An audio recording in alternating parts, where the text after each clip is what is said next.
अस्सलाम वालेकुम। तो आज पार्ट 2 है हमारा टी सीरीज़ का, जिसमें हमने देखना है कि फॉलिंग वेजेस कौन सा पैटर्न है और ये बुलिश पैटर्न है या बेरिश पैटर्न है और इसको मार्केट में हम ट्रेड कैसे करते हैं।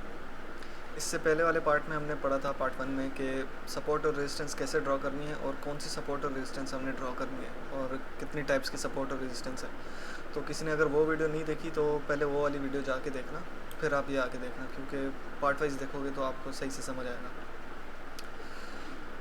अच्छा, तो ये पैटर्न कुछ इस तरह बनता है कि मार्केट आपको एक ब्रिज कह लो या वेज कह लो, क्योंकि सेम पैटर्न का अलग अलग नाम दिया हुआ है काफ़ी लोगों ने, लेकिन ट्रेड करने का तरीका सबका सेम है।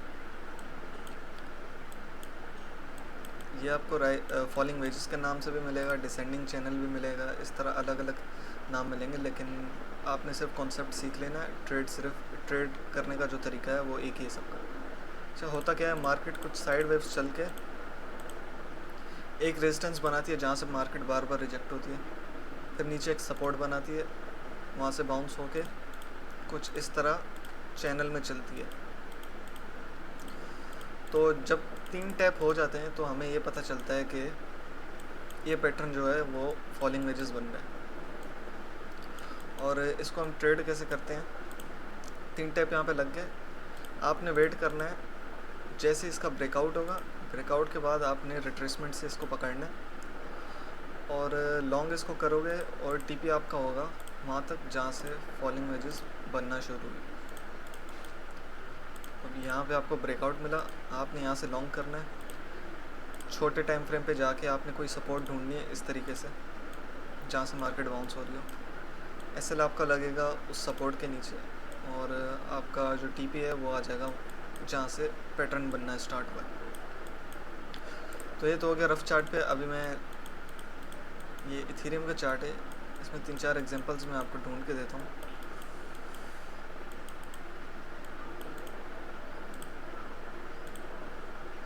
यहाँ पे एक हमारा पैटर्न बना हुआ है, सेम पैटर्न फॉलिंग वेजेस।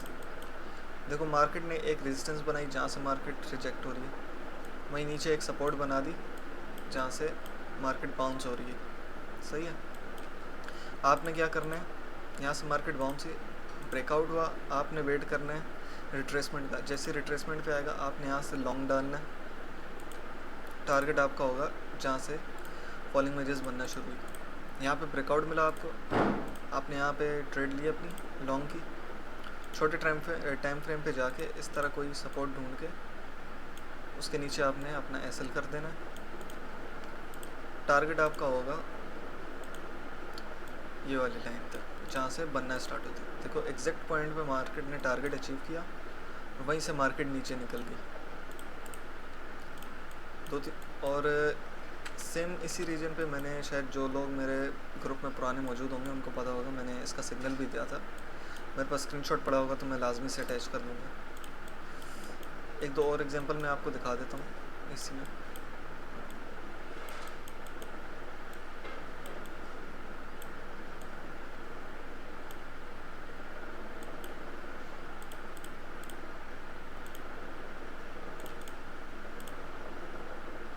देखो, यहाँ पे एक हमारा पैटर्न बना है। अच्छा, इस बात में आपने कंफ्यूज नहीं होना कि ये बिल्कुल जो दोनों लाइनें हैं बिल्कुल एक दूसरे के पैरेलल नहीं होनी चाहिए। ज़रूरी नहीं है, ये कभी इस तरह भी हो सकती हैं और कभी इस तरह हो सकता है कि ये वाली थोड़ी स्ट्रेट हो और ये वाली थोड़ी इस तरह हो। मतलब एक दूसरे के बिल्कुल पैरेलल नहीं होंगी, ये मतलब वेज बनी होगी, एक नीचे की तरफ चैनल आ रहा होगा, चाहे लाइनें पैरेलल हो या ना हो। आपने बस ब्रेकआउट पे नज़र रखनी है। ट्रेड करने का तरीका सबका सेम है। देखो, यहाँ पे ब्रेकआउट हुआ, रिट्रेसमेंट आपको मिली, यहाँ पे आपने यहाँ से एंट्री ली, एसएल आपने कोई छोटे टाइम फ्रेम पे या सपोर्ट देख के उसके नीचे आपने एसएल कर देना और जो टारगेट आपका होगा जहाँ से मार्केट ने फॉलिंग वेजेस बनाना शुरू की थी। ठीक है, एक एग्जांपल और मैं ढूंढ देता हूँ आपको।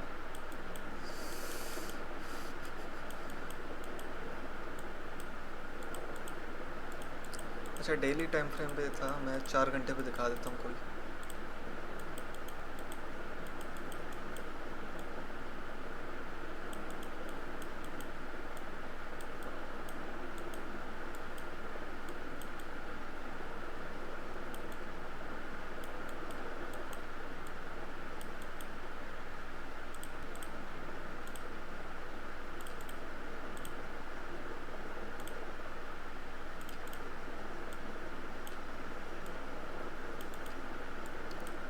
अच्छा विक्स का आपने ध्यान रखना है, ये जैसे जो मतलब कैंडल होती है, कैंडल वो होती है जिसके साथ बॉडी भी हो।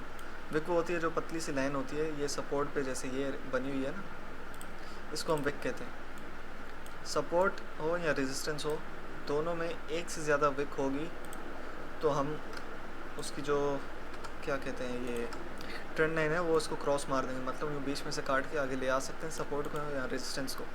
अगर एक से ज़्यादा होंगी, मिसाल के तौर पे यहाँ पे अगर एक और मौजूद हुई तो हमने इन दोनों के नीचे भी एक सपोर्ट लगानी है, क्योंकि मार्केट 2 बार नीचे आई है तो जाहिर सी बात है नीचे सपोर्ट है तभी मार्केट वहाँ तक आई है।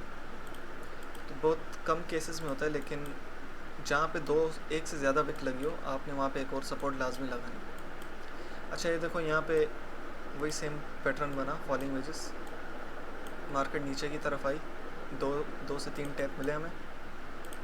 आपने ये देखो रिट्रेसमेंट आपको मिली, प्रॉपर रिट्रेसमेंट पे आपने एंट्री डाली अपनी, एसएल आपने लगा लिया इस तरह कोई सपोर्ट ढूंढ के उसके नीचे, और टारगेट आपका सेम जहाँ से ट्रेंड इसने फॉलिंग वेजेस बनाना शुरू की थी। तो ये पैटर्न है, बहुत इजी पैटर्न है, और तकरीबन मार्केट में जो 50 to 60% पैटर्न होता है ना, वो यही होता है जिसको हम ट्रेड करते हैं। अच्छा तो अब आपने करना क्या है, यही सेम पैटर्न की प्रैक्टिस करनी है। प्रैक्टिस करके फेसबुक ग्रुप का लिंक मैं दे दूँगा डिस्क्रिप्शन में, आपने वो जाके जो प्रैक्टिस की होगी, जैसे कि ये आप चार्ट बनाओगे इस तरह, यहाँ से कॉपी इमेज करोगे और जो चैनल होगा वहाँ पे आपने जाके पोस्ट कर देना है। जैसे ये चैनल है, यहाँ पे जाओगे, यहाँ पे पेस्ट करोगे, आपका चार्ट आ जाएगा, होमवर्क लिख के सबमिट करा देना। फिर अगर आपकी कोई मिस्टेक हुई तो वो मैं वहाँ पे आपको करेक्ट करके बता दूँगा। बाकी जिसने पिछली वीडियो नहीं देखी वो भी देख लो, क्योंकि ये जितने भी पैटर्न्स हैं वो सपोर्ट और रेजिस्टेंस पे बनी हुई हैं। तो पहला जो टॉपिक है वो हमारा सपोर्ट और रेजिस्टेंस का ही था, तो सबसे मेन टॉपिक वही है। तो सबसे पहले आपने सीरीज़ देख रहे हो तो आपने सीरीज़ वाइज देखना है, पार्ट वाइज मतलब। तो पार्ट वाइज देखोगे तो समझ आएगी, ऐसे बीच में से कोई भी पैटर्न देखोगे तो आपको मुश्किल होगी थोड़ी समझना। तो होमवर्क आप लाजमी से सबमिट कराना, क्योंकि प्रैक्टिस के बगैर आपको कोई भी चीज़ नहीं आएगी। तो आज की वीडियो में सिर्फ इतना ही था, नेक्स्ट वीडियो में मिलते हैं, तब